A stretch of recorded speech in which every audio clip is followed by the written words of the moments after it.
Hello, everyone. Welcome back to Mystery Media. Find a comfortable place to sit, take a slow breath, and let the story begin. Close your eyes for a moment. Imagine a small, dark room. The year is 1666. Candles are burning on a wooden table. A young man sits alone. He has not slept in days. His hands are stained with strange chemicals. His eyes are red and tired, but he is smiling because he believes he is close to the greatest secret in the universe. This young man's name is Isaac Newton. You have heard that name before. Almost everyone in the world has. He is the man who discovered gravity, the man who explained how planets move, the man who changed science forever. But that is only half of his story. The other half has been quietly hidden for 300 years. Today, we tell the whole story. Before we continue, if this is your first time here at Mystery Media, welcome. This is a place where history comes alive, where real stories are told in clear, natural English. If you are learning English, you are in the right place. If you simply love extraordinary stories, you are also in the right place.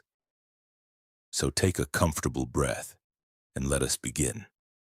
The story begins in a small English village. The village was called Woolsthorpe. The year was 1642. It was a cold winter day, and a baby boy was born. But this was not a happy birth. This baby was dangerously small, so small that the people around him were frightened. His mother later said he could fit inside a large cup. The doctors were not sure he would survive. He was tiny, fragile.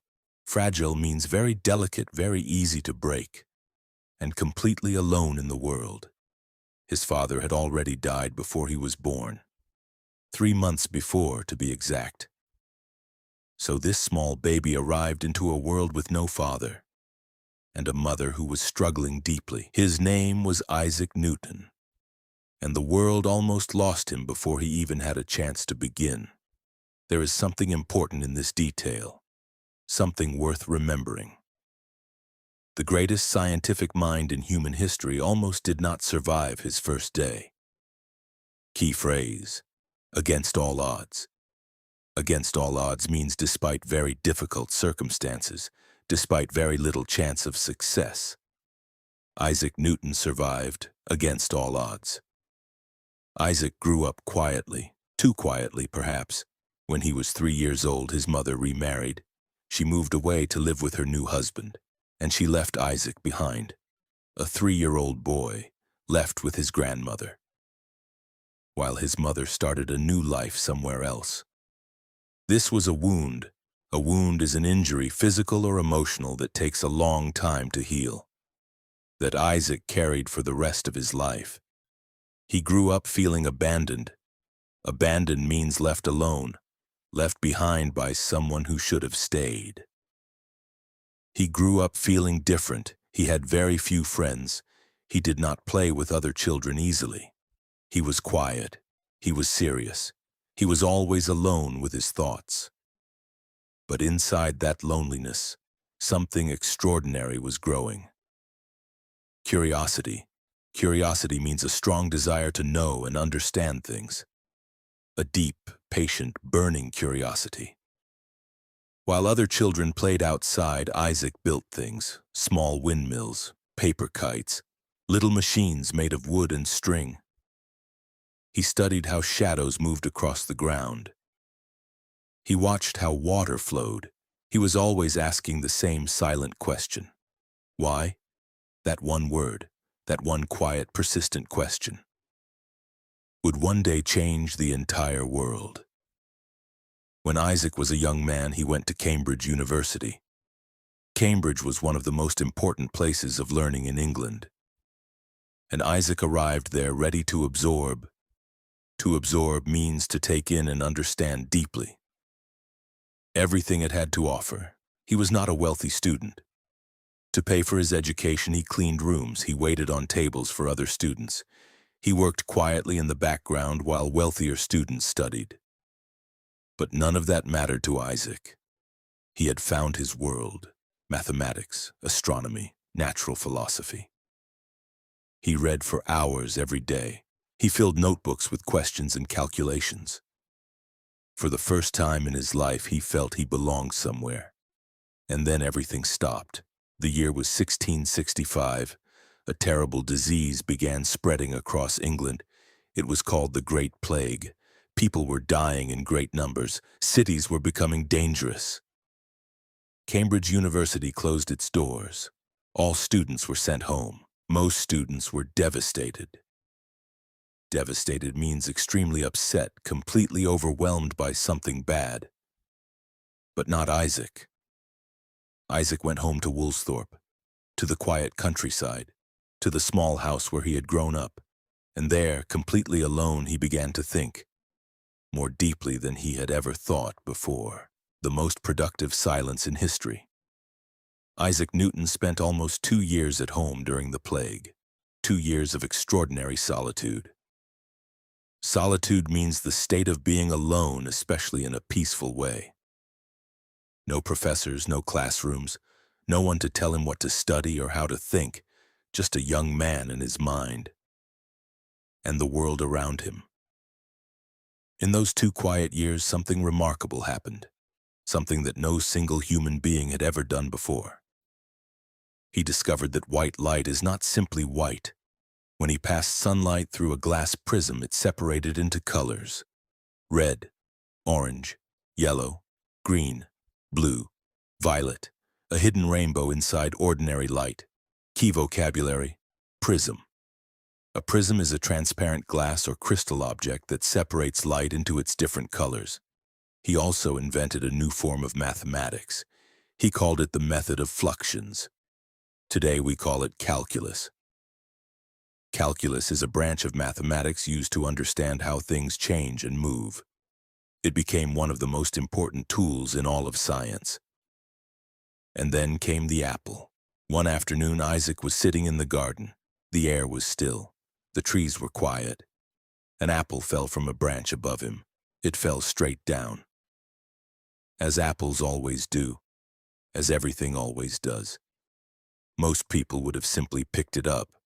Isaac Newton asked why down, why not sideways, why not upward? What invisible force was pulling everything toward the earth? That question led him to one of the greatest ideas in human history: gravity. Gravity is the invisible force that pulls all objects toward each other and pulls everything toward the center of the earth.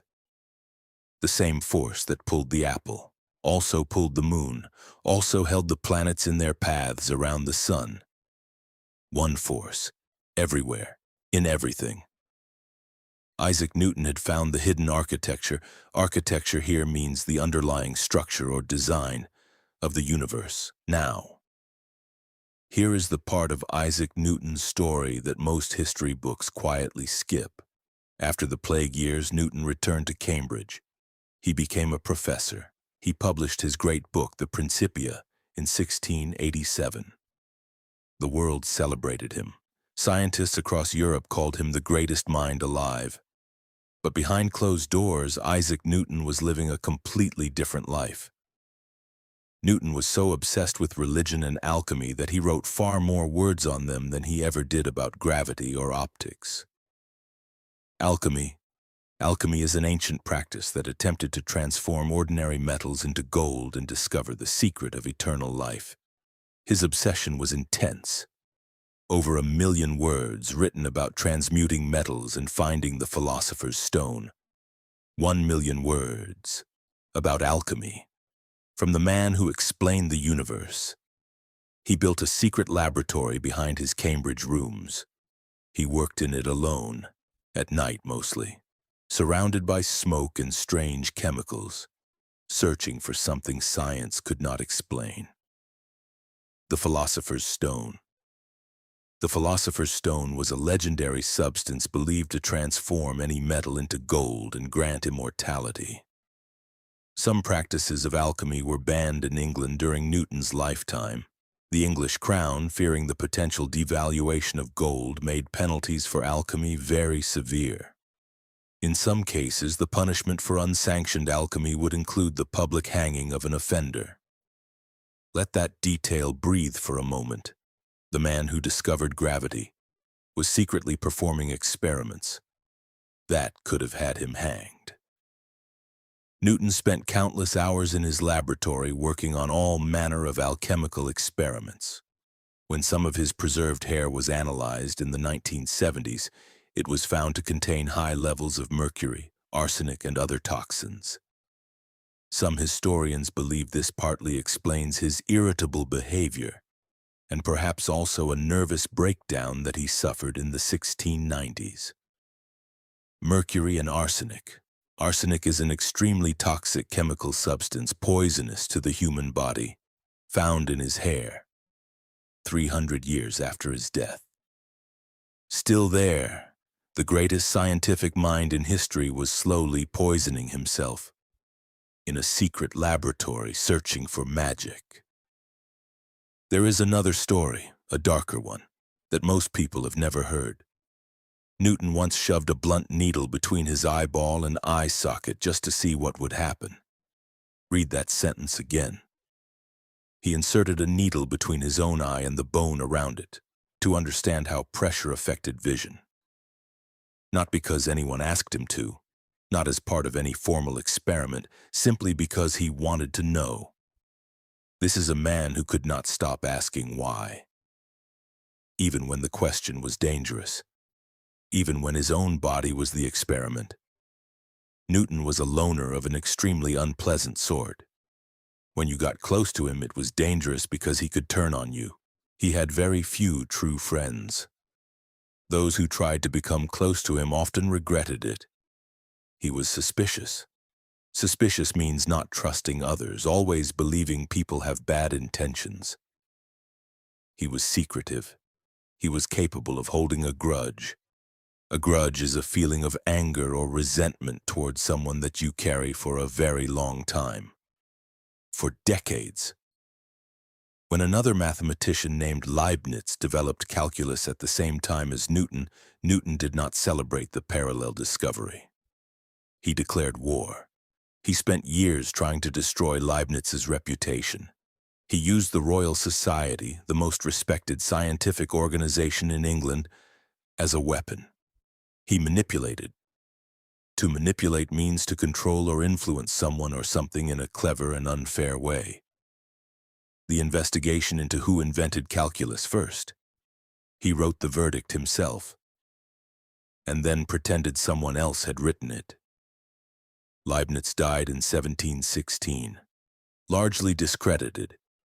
Discredited means having lost the respect and trust of others, mostly because of Newton.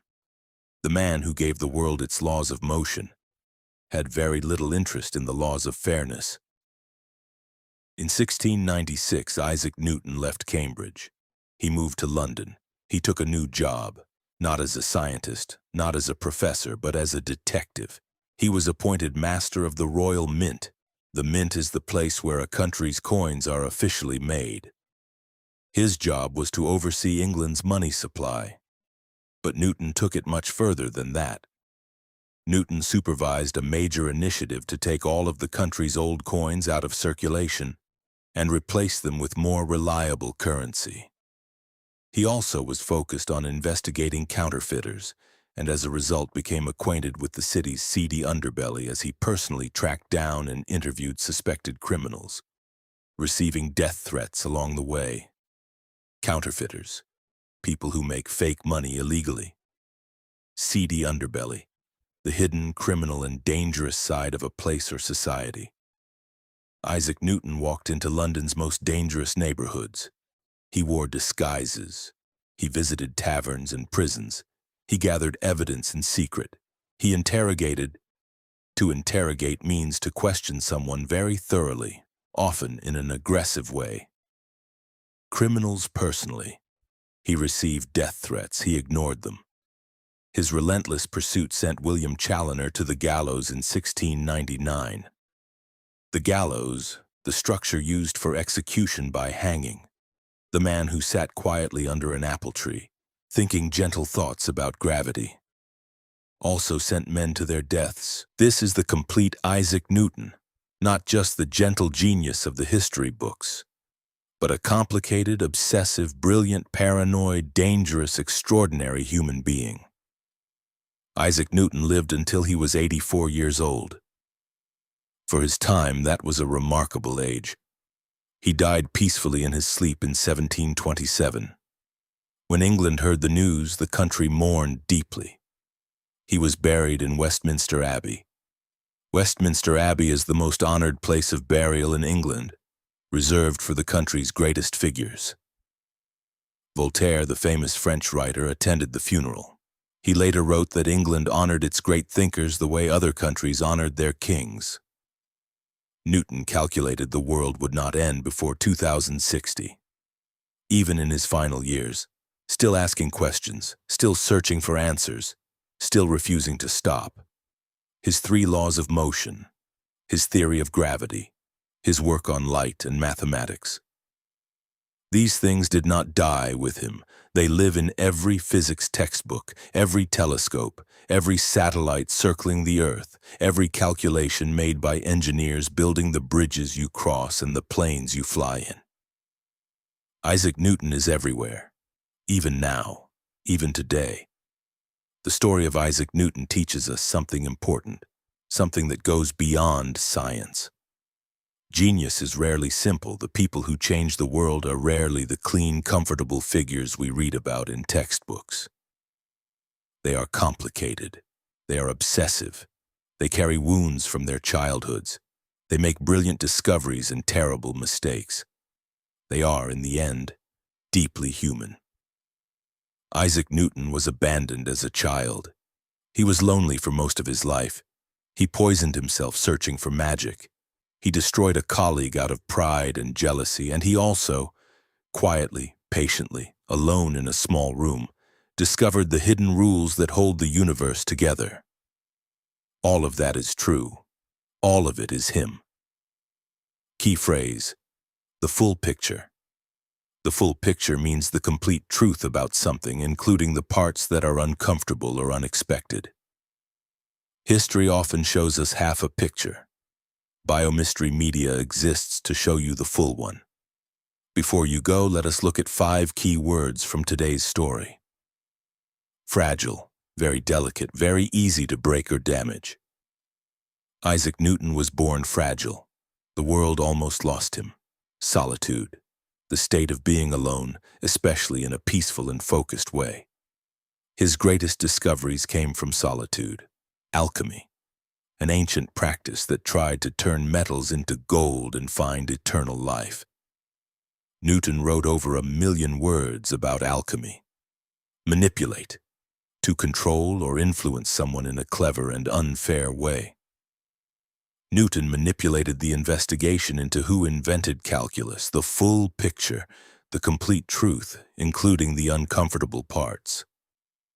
Today, we gave you the full picture of Isaac Newton. If today's story surprised you, if you thought you knew Isaac Newton and discovered you only knew half of him, leave a comment below. Tell me which moment stayed with you. Subscribe to Biomystery Media. Every week we tell the real story. The complete story, the full picture of the people who shaped our world. In clear, natural English designed for B1 and B2 learners.